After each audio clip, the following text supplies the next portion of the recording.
Hi, I'm Sharon and I'm 26 years old. When you reach this age, things start happening around you, just like they did for me. I was about to marry the most amazing man I had ever met. Craig was everything I ever wanted and more. We met on a boating trip. I was with some friends, and he was there for a business meeting in Maryland. I wouldn't call it love at first sight because it wasn't. In fact, during our relationship, we went through many phases before realizing we were meant for each other. My family adores Craig. My mom and dad treat him like their own son, and even the family dog gets more excited to see him than me. I met Craig's mom, Mayla, and his dad, Kevin, a few months after we decided to get married, and we all instantly got along. Mayla is the sweetest lady and reminds me of my mom, while Kevin is laid back and always making jokes. They're not always funny, but we laugh anyway. I was in love with Craig and his family, but this was before I met Natasha, Craig's older sister. One day during a family lunch, Mila mentioned Natasha. "So, your sister's coming to town next week. Are you two going to pick her up at the airport? I think this is a good time to introduce your fiancé to the other woman who helped raise you." Craig laughed while eating some toast. "Pulling my hair, eating half my food, and taking my toys, that's what I call raising me, Mom." The whole table laughed as we enjoyed our meal. After meeting Kevin, I started to see how Craig had picked up his dad's humor. Both of them could crack a good joke every now and then. I thought, well, now I have to wait a week until Craig says something really funny. Hey, it's all part of having a sibling, right? Speaking of which, Sharon, you have one. A sibling, I mean? Oh no, I'm an only child. I did have a few dogs and cats growing up, though. Does that count? Of course. My kids scratched and screamed at each other growing up, so I'd say our experiences were the same, Kevin joked, and we all giggled. I felt so at ease around Craig's family, it was almost too comfortable, but thanks to Natasha, things were about to change. Natasha had moved to New York after college. Craig told me his sister could be a bit overprotective, but he said I shouldn't worry. He expected us to get along just as well as I had with the rest of the family. Craig is half Hungarian on his mom's side, but while he hadn't picked up much of the culture Natasha had, the family would try not to speak Hungarian around me because they knew I wouldn't understand. But what they didn't know is that I'm a linguist. While that doesn't mean I can learn languages instantly, it does help. Craig had taught me a few phrases, and I took the initiative to learn more on my own. There are so many websites to help with that these days, so now I can use Hungarian conversationally, though I plan to wait until I was more confident. When are you two getting married? Natasha asked in Hungarian as soon as we were in the car. Seriously, you just met her 5 minutes ago, and she's sitting right next to me. You already forgot her name? Come on, just tell me already. I'm not going to ask her.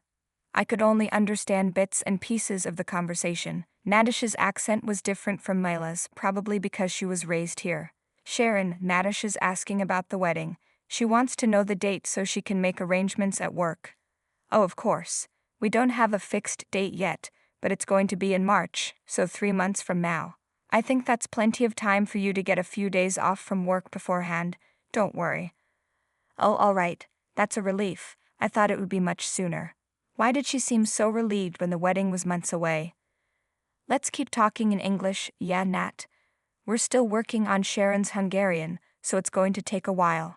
This is already tough. She whispered something in Hungarian before saying that, and this time I understood. I was feeling a bit intimidated by her.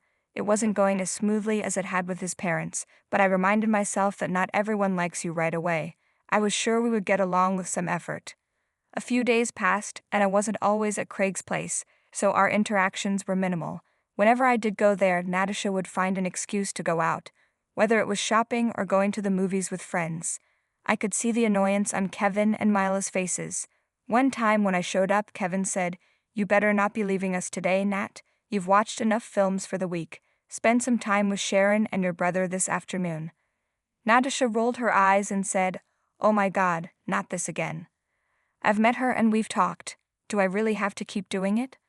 I don't want to get to know her. I already know enough people. She looks like every other girl. I've met her already, so I don't see the big deal. Natasha, English please. This is the 6th time this week." Okay, I won't be gone long.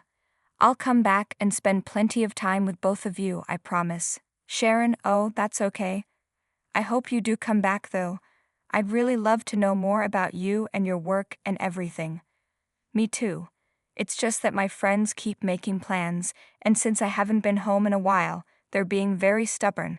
You must have friends, right? You understand. What if she doesn't? What if she wants you to stay but is too nice to say it? I thought we were speaking in English, ma. Seriously, what did I just say? It's okay, guys, don't stress about it because of me. I'm learning Hungarian anyway, so maybe you won't have to switch to English for me. How lovely. Anyway, I'll be right back for lunch, or else Mama Bear here will fry me like a fish for dinner. Bye now, see you all soon. And then she left to hang out with her friends again. I found it interesting that she stayed in touch with her friends even after moving so far away. I guess they must have grown up together. I didn't expect her to keep her promise and join us for lunch, but to my surprise, she showed up right on time. She looked annoyed to be there. Like she'd much rather be with those friends she kept talking about. I guess she finally gave in. We talked about how their home had changed over the years and how Kevin's jokes had gotten a bit lamer. It was all fun. Then I decided to ask Natasha what she did in New York. So Matt, what do you do in New York? I'm an interior designer. I've designed some of the best places out there. I keep asking these two oldies to let me redesign this old house, but they never listen. I was hoping you'd knock some sense into them. This is the house you grew up in. It's beautiful the way it is. Come on, Sharon, help me out here. I mean, those weird beige couches are killing me. I actually like it here. Those couches are comfortable too. Of course, she takes their side. She's just trying to be the good girl to get them to like her.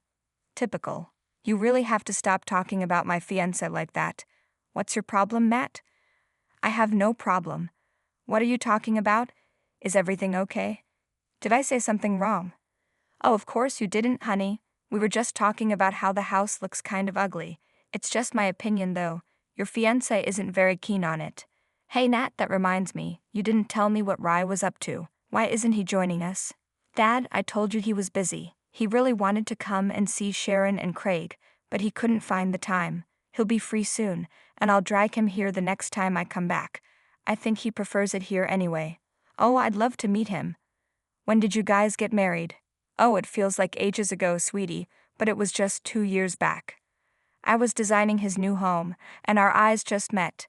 We got married 6 months later. Wow, that's beautiful. Please bring him around next time. Yes, of course. Natasha just smiled brightly, and everyone went back to eating. It was pretty awkward after that. The conversation switched to other things like the wedding, the venues, the number of guests, and all that, but Natasha didn't show any interest in any of it. She just ate quietly.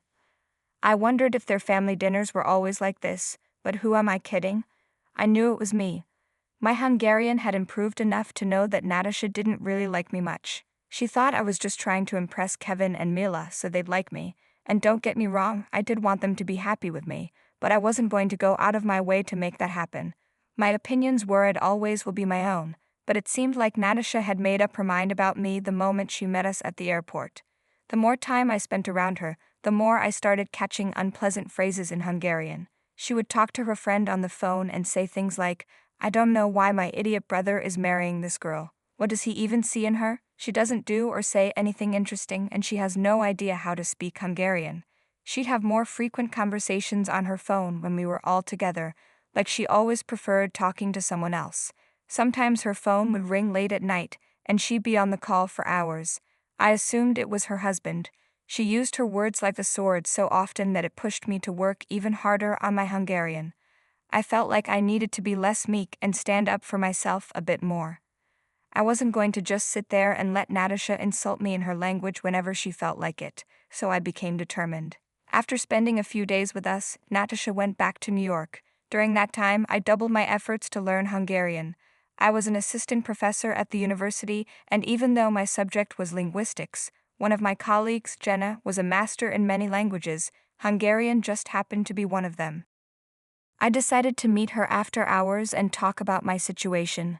So, as you know, my fiancé is half Hungarian, and like they say, Jenna, knowing someone's language is one step closer to knowing their heart.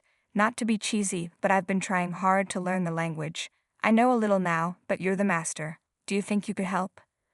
Well, I suppose I could. Tell you what, buy me a sandwich for lunch, and I'll let you attend my elementary Hungarian classes for a while. It should be enough to help you catch on to the grammar. That sounds perfect. But you can't attend the whole semester since you're not a student. Attend a few initial classes with the new batch, and I'll help you in private later on. Also, I know you're doing this for your fiancé, sweetie, but are you sure about it? Hungarian is a difficult language to learn. Aren't all languages difficult? I think with enough determination, I can at least become a better conversationalist. A lot of effort also falls on you whenever I ask. Don't worry, I won't mind. Ask as often as you like. Thank you. Oh, I see someone's been working on it, huh? Impressive. Come on, let's go. I'm getting hungry. She laughed, and the two of us headed to the nearest cafeteria. Everything was going smoothly. I knew learning a foreign language was going to be tough, especially since I had to balance it with my work, family, and other commitments. But I was determined. I wanted to be part of this family, and learning the language was a big step toward that. Plus, getting back at Natasha a little bit would be worth it. The next week I started attending Jenna's lectures. She was so good with the language that I could have mistaken her for a native speaker. Her accent was spot on. Since I wasn't going to get more than a month of learning, I made sure to take notes whenever possible. She would always check in with me after each lecture, and I don't think I could have found a better teacher. Meanwhile, Natasha returned a month later. By then, my Hungarian had improved a lot, but I kept it a secret from Craig and the rest of the family. I wanted to surprise everyone by joining in on a conversation out of nowhere, but something happened that stopped me in my tracks. Hello, darling. Oh, how I've missed you. I know the last time wasn't long enough, but here we are again. What do you mean I'll disappear again? I'll come back to you in no time, I promise. Natasha was on the phone again. The family was outside for a barbecue dinner. The three of them were setting the table and firing up the grill, while I had gone inside to get some plates and other things. I'd already told you I'm here to attend my brother's stupid wedding. He's getting married to this boring-looking high school teacher or something. I don't even know why. But forget about them, this is all about us. Do you even know how much I love you? If it wasn't for constantly moving around, I'd never leave your side. Oh boy, it seemed like she really missed her husband Rye. I felt a little bad for eavesdropping, so I quickly grabbed the plates and slipped away. But I was glad that I was able to understand almost everything she was saying, even with her unique accent. We set up the table, and the food was quickly prepared. There's nothing like a hot, delicious dinner for everyone to enjoy. So, have you been busy with all day, Nat? Rye misses you that much? Of course he does, Dad. He's my husband, she replied as soon as we sat down to eat. Oh, I was wondering, does Rye speak Hungarian too? You must have taught him. Oh, I wish, darling. He's a bit dense and already speaks 2 languages. I think his head is rather full at this point to overload it. Yeah, that guy, smarter than anyone in the room but doesn't get a single word of Hungarian. It's so odd, but it's okay. We don't force it on anyone. Wait a second, if Rye doesn't speak a word of Hungarian, then who was Natasha talking to? I let the thought sink in. I knew I had to dig a bit deeper before jumping to conclusions. So I asked, is Ray going to join us anytime soon? Didn't you say you'd bring him home this time? No, unfortunately, he's left the country for a while for some business in Texas, but he said he'll try to swing by on his way to New York. Nat, the wedding is next week. I don't know about you, but I need him to be here. That's an order from the father of the bride. Chill out, Dad. He'll be here, I promise. Okay, fine, he better be. At that moment, I felt like showing off my Hungarian skills, but I kept quiet. Ray was away on a business trip, and Natasha rarely spent time with us whenever she was home. She was always talking to someone in perfect Hungarian. Something didn't feel right about the whole situation. After all, where did she go all the time? Surely her friends had work to do, so who was she spending so much time with? I needed to dig a bit deeper. A few days passed, and Natasha's behavior became more aggressive. My mother-in-law and I were going dress shopping with some friends. Natasha looked uninterested, but Mila dragged her along anyway.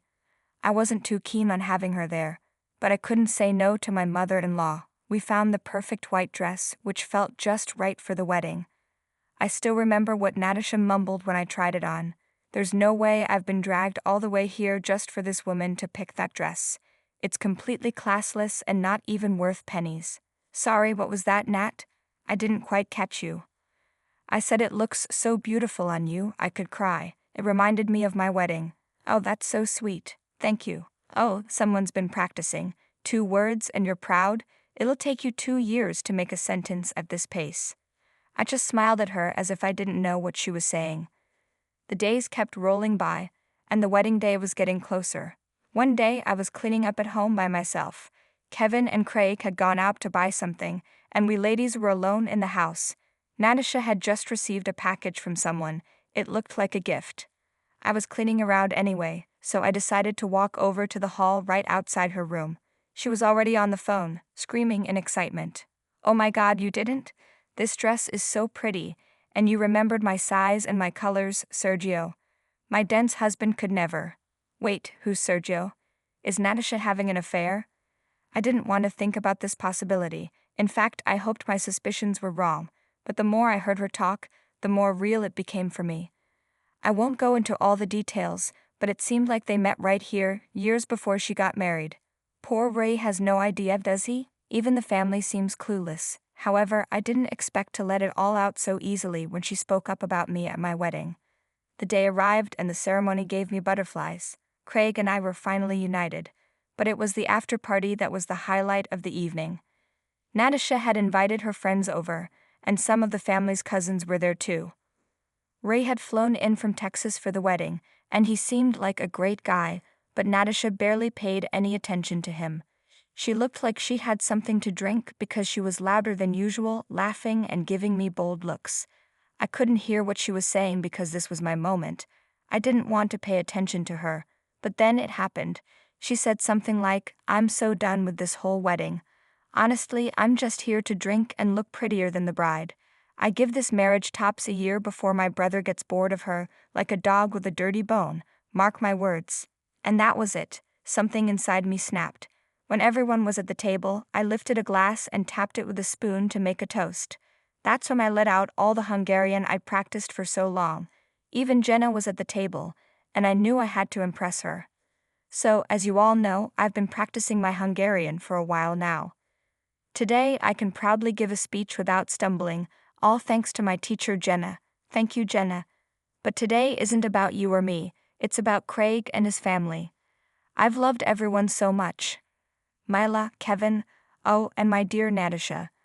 I thought Natasha was the perfect sister to my Craig, but maybe that's why I was so disappointed in her. Disappointed? Can you speak in English so we all understand, please? Oh, I'm sure Natasha will fill you in, Ray. Anyway, a few weeks have passed now, and I can't keep this in anymore. Nat, I'm so sorry for you and Ray, but whatever you've been through, I don't think cheating on such a good man is the right thing to do. Could you please put down that glass and tell everyone who Sergio is? Natasha's jaw dropped, her eyes wide open as the blood drained from her face. She stuttered as she tried to speak. What are you talking about, you insane woman? I'm sorry, is it too difficult for you to get in Hungarian, with all the wine you've had today? Let me put it simply, Sergio. He's your secret lover, isn't he, Nat? He gave you that beautiful dress you've been talking about on the phone all this time. Honey, what is going on right now? Ask your sister. She's the one who's been cheating on Ray for so long. How long exactly, Nat? Care to tell us in either of the 2 languages? The whole dinner table fell silent. Natasha was getting all sorts of looks from everyone. Ray looked like he was in complete disbelief. It was as if someone had dropped a bomb in the middle of the room. Is this true? Ray asked. Natasha didn't say a word. Tears began rolling down her face as she slammed her glass on the table and ran off. Ray just sat there, shell-shocked by everything. The table was silent for a while until I announced it was time to hit the dance floor. Soon, everyone decided to deal with the awkwardness later and danced a few steps with their partners and dates. Ray and Natasha disappeared from the wedding. A few months later, their divorce came through quite unexpectedly.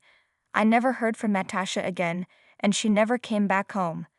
Mila and Kevin were quite disappointed in her for what she did, and it was awkward between us for a while. But they appreciated that I exposed her sooner rather than later. Either way, that look of sheer fright and anguish on her face was worth it. I don't think she'll ever find a man as good as Ray again. Good riddance to her for sure.